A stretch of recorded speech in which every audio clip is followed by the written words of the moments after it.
नमस्कार, कैसे हैं? नमस्कार, मैं हूं राकेश, आप लोगों के सामने स्वागत करता हूं। उम्मीद करता हूं सभी लोग बहुत अच्छे होंगे। छोटे छोटे ये क्रंच वीडियोस आपके लिए बहुत बेनिफिट देंगे, आपको ये पता लगेगा बाद में। इंटरव्यू की सीरीज़ में बहुत छोटा सा ये पॉइंटेड वीडियो है। बहुत सी चीज़ें आप लोग देख रहे होंगे, बहुत सारा इसमें ज्ञान आप लोगों को उड़ेला जा रहा होगा, बताया जा रहा होगा इंटरव्यू के रिगार्डिंग। तो हम कैसे पीछे रहेंगे ज्ञान देने में, है ना? बिकॉज दुनिया में सबसे आसान काम तो ज्ञान देना ही है ना? खैर, केवीएस के इंटरव्यू में इस बार आपको पता है कि वेटेज बढ़ाई गई थी, जिसमें कि 50-50% वेटेज की गई थी पर्सनालिटी टेस्ट और 50% पूरा डेमो टीचिंग। अब डेमो टीचिंग क्या है, कैसे क्या कुछ है, क्या पूरा क्या करवा के देखेंगे, इसके बारे में बात करनी है और कुछ वहम भी आप लोगों के दूर करने हैं। देखिए, डेमो टीचिंग मैं बता दूं पहले कि हर बार के इंटरव्यू में ये परोक्ष रूप से डेमो टीचिंग होती ही थी, वैसी ही डेमो टीचिंग इस बार भी होगी, है ना? ऐसा नहीं है कि आपके दो बड़े बड़े सेशन हो जाएंगे, उसी इंटरव्यू सेशन में ही दोनों चीज़ें होंगी, और जो कि हमेशा होती आई थी। तो डेमो टीचिंग इस बार अलग से मेंशन कर दिया गया है और उसके स्पेसिफिक मार्क्स एलोकेट कर दिए गए हैं, कितने परसेंटेज का इसका हिस्सा होगा, 50% का, और 50% आपके डिस्कशन का। पहले भी ऐसी चीज़ें होती थी, पहले पैरोगेटिव था एग्जामिनर का, इंटरव्यूअर का, कि किसके लिए कितने मार्क्स रखता है। लेकिन हाँ, डेमो टीचिंग का रोल हमेशा महत्वपूर्ण रहता है, because end of the day आपको एक आदर्श शिक्षक की तो खोज कर रहे हैं, वो आदर्श टीचर बोर्ड पे क्या परफॉर्म करने जा रहा है वो देखेंगे। तो प्राइमरी टीजीटी पीजीटी के केस में अगर हम देखें, है ना, बाकी सारे पोस्ट वाले भी इसी के साथ अपने को कर लो, चाहे वो पीईटी हो जाए, है ना, फिजिकल एजुकेशन हो जाए, चाहे वो म्यूजिक हो जाए, वो इसी के साथ रिलेट करेंगे। देखिए, अगर आप प्राइमरी के केस में देखेंगे ना, तो डेमो टीचिंग का स्वरूप कैसा होता है।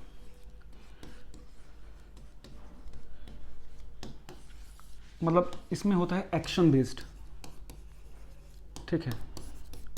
कैसा है? Action based. इसमें मतलब प्राइमरी के साथ बच्चे के को पढ़ाने का एक आपको रोल प्ले करना है ना, तो बहुत कनेक्ट होना पड़ेगा आपको। बहुत जैसे आपको दो तीन चीज़ें याद, ये तो मैं आपको सिर्फ एक बहुत बेसिक डिफरेंस बताने वाला था, इसमें बहुत ज़्यादा आपको डिस्क्लोज नहीं करूँगा।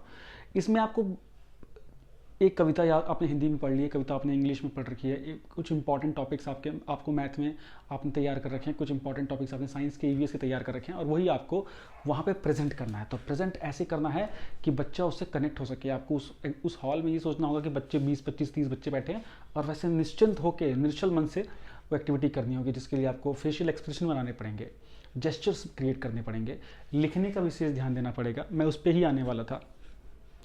मैक्सिमम जो फ्रेशर लोग होते हैं यहाँ से लिखना शुरू करेंगे, यहाँ बोर्ड राइटिंग यहाँ पहुँच जाते हैं, मैं सही बता रहा हूँ। तो सबसे पहले तो आप लोगों को अगर डेमो टीचिंग के लिए, तो पहले तो छोटा सा वाइट बोर्ड आते हैं ना, वो खरीद लो 200-500 रुपये के, घर में टांग लो, कमरा बंद कर लो और शुरू कर दो काम। ये ज्ञानी बाबाओं का काम खत्म नहीं होगा, आपको खुद से काम शुरू करना पड़ेगा। वो काम मैं करवाऊंगा आप लोगों से, निश्चिंत रहिए। पहली बात तो, अगर चैनल सब्सक्राइब नहीं किया तो जरूर सब्सक्राइब कर लीजिए। यहाँ पे टीचिंग, चाहे केवीएस हो, चाहे सुपर टेट हो, चाहे डीएसएसबी हो, उसकी प्रिपरेशन होती है, प्लस यूपीपीसीएस की परीक्षाओं की प्रिपरेशन होती है, ठीक है? चैनल पे अगर नए हैं तो, जो पुराने हैं वो योद्धा जानते हैं मेरे को। ये नंबर सेव करके रख लीजिए। ऑनलाइन क्लासेस जो भी होंगी इंटरव्यू के रिगार्डिंग या और क्लासेस के रिगार्डिंग, इससे आपको मिलते रहना है। प्लस साथ में टेलीग्राम ग्रुप जरूर ज्वाइन कर लीजिएगा। एम विद राकेश सर्च करेंगे तो टेलीग्राम ग्रुप आपको दिख जाएगा। लगभग 29,000 के आसपास हम लोग हैं, ठीक है? अब देखिए, सबसे पहले तो आप लोग बोर्ड पे लिखना सीख लीजिएगा। मोस्ट प्रोबेबली आपको वहाँ चौक मिलेगा, अगर नॉर्मल बोर्ड होगा तो, या तो मार्कर मिल जाएगा। दो चीज़ें, किसी से भी करते हैं तो काम आपका चल जाएगा, आप मार्कर से कर लीजिएगा प्रिपरेशन।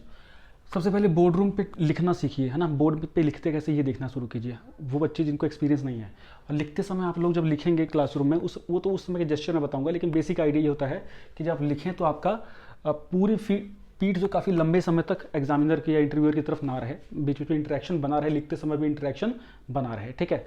अब प्राइमरी सेक्शन में जैसे मोटी मोटी बात मैंने बता दी कि बहुत ज़्यादा एक्शंस रिफ्लेक्स काम करते हैं, काफ़ी चीज़ों को बच्चों से पूर्व ज्ञान लिया और खुश मिजाज होकर इस तरह पढ़ाना पड़ता है, जिसमें आप अगर कोई पोएम कर रहे हैं तो आपको माइंड में नाचना भी पड़े, घूमना भी पड़े, जंपिंग भी करनी पड़े, है ना? ईवीएस को पढ़ा रहे हैं तो उस कंटेंट को अच्छे से, शायद आपको पानी का है तो पानी का, अगर ईवीएस में तो पानी वाला टॉपिक ही कोई ले लो, और वहीं उनके सामने की वाटर बोतल उठा के उसकी कंसेप्ट को यूज़ कर सकते हो, वो बहुत यूनिक हो जाता है। अब टीजीटी पीजीटी में क्या होता है, डेमो टीचिंग, जो टीजीटी पीजीटी का इंटरव्यू होता है उसकी टोन होती है, आप वो पूरा जो इर्द गिर्द घूमता है आपकी नॉलेज के ऊपर। मैं ईमानदारी से बताऊँ, उसमें ये तामझाम नहीं ज़्यादा मिलेगा। उसमें डेमो टीचिंग मतलब आपसे कंसेप्ट पढ़वाया जाएगा, अच्छे से आपको कंसेप्ट क्लियर है कि नहीं है। तो टीजीटी पीजीटी वाले पहले तो अपना कंसेप्ट नॉलेज को इम्प्रूव करेंगे बढ़िया से। जो की टॉपिक्स हैं आपके एनसीईआरटी के चैप्टर्स के, उनको अच्छे से पढ़ लेना है आपको। एनसीईआरटी को बहुत गो थ्रू हो जाना है। कोई भी रैंडम चैप्टर आप दे देंगे, बोले पढ़ा दो आप ऐसे। और कुछ ऐसे बोल सकते हैं कि अपना पसंदीदा टॉपिक का पढ़ाइए, वो ज़्यादा डेंजरस होता है कि अपना आपको जो बेस्ट आता है वो आप वो कर रहे हो, है ना। तो इसमें आपको अपना बेस्ट भी 2-3 रेडी करने हैं और फिर चैप्टरों को भी अच्छे से रेडी करके रखना है। टीजीटी पीजीटी में सब्जेक्ट नॉलेज चेक होगी, सीधी भाषा में बता दूं। पीआरटी में आपकी स्किल्स चेक होंगे, कैसे आप बच्चों को कनेक्ट करते हैं। बस ये दो डिफरेंसेस हैं। सारा खेल कॉन्फिडेंस का है, सीरियसली ओवर कॉन्फिडेंस का नहीं, ठीक है।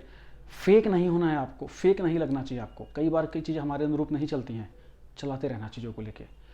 टीजीटी पीजीटी अपने सब्जेक्ट की एनरिचमेंट पे ध्यान दीजिए इस पर्टिकुलर पीरियड में, अगर आपको लगता है कि आप कट ऑफ क्लियर कर रहे हैं या अच्छे मार्क्स आ रहे हैं।